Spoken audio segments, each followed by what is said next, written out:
আসসালামু আলাইকুম ওরহমতুল্লাহি ওবরকাতুহ।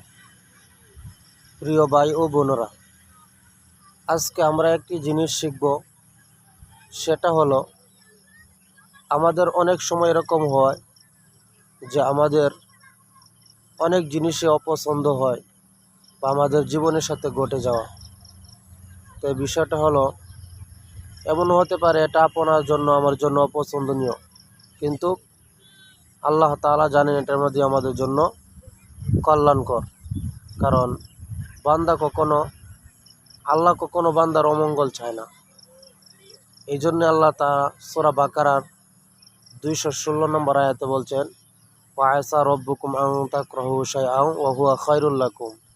যেটা তোমাদের জন্য অপছন্দনীয় সেটা হতে পারে তোমাদের জন্য কল্যাণকর। অতএব আল্লাহ তাআলা যেটাকে আমাদের জন্য নির্ধারিত করে সেটা নিয়ে আমরা শুকরিয়া আদায় করব।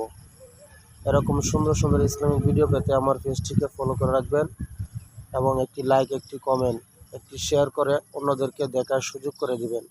সকলে ভালো থাকবেন, সুস্থ থাকবেন। আল্লাহ হাফেজ।